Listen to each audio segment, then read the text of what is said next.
Olá, que bênção estarmos juntos. Obrigado por você estar nos acompanhando.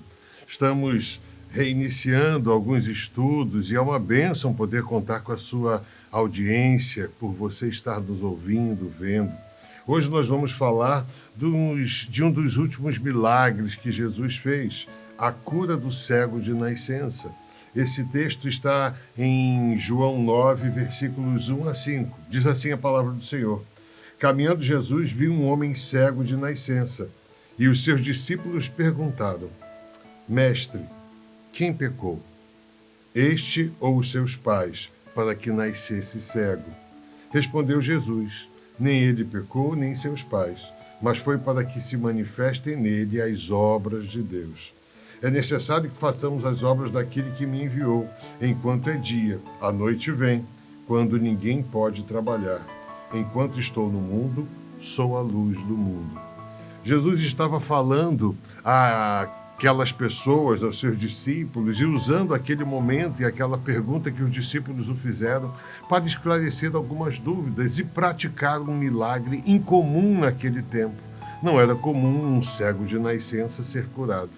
E os discípulos, a primeira coisa que fizeram foi questionar: quem cometeu o erro? Foi ele ou foram os seus pais?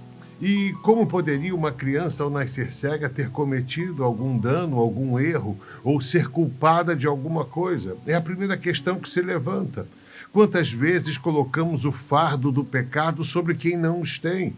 Aquela criança, ao nascer cega, não podia carregar sobre si pecado algum, porque não tinha culpa de nenhum erro, apesar do pecado original que recai sobre cada um dos homens que habitam a terra. Então precisamos entender esse sentimento que havia naquele lugar. Mas Jesus foi muito claro. Esse pecado, ou essa doença, porque não foi gerada por pecado, foi para que Deus pudesse ser glorificado através da vida desse jovem. E aquela bênção toda que se esperava chegar ali, chegou com a presença de Cristo. A importância de Cristo entrar nas nossas vidas e fazer diferença naquilo que estamos vivendo, naquilo que estamos habitualmente levando à vida. Pense numa doença que você pode ter e você fala: mas por que eu tenho essa doença? E aí você questiona Deus, como muitos ali questionaram e os discípulos questionaram.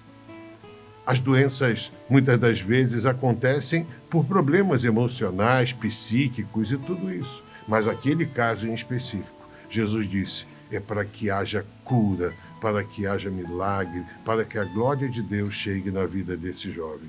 E não apenas dele, mas também dos seus pais, que depois do milagre ocorrido, tudo aquilo se transformou num grande falatório, porque todas as pessoas queriam saber de onde havia vindo aquele milagre, quem o havia feito. E aquele cego, antes cego e agora vendo, estava anunciando que Jesus havia feito esse grande milagre. O que entendemos desse milagre? Será que há limites para Jesus atuar na nossa vida? Milagres podem acontecer talvez somente para aquelas pessoas que sofrem um problema ao longo da vida, mas nasceram perfeitas. Esse jovem havia nascido cego. Será que havia formas de alterar a história da vida dele? Jesus chegou na vida dele e transformou. Talvez esse dia em que você ouve essa mensagem, você pode estar falando: mas isso não tem nada a ver comigo. Esses problemas que eu vivo não têm nada a ver com uma cegueira.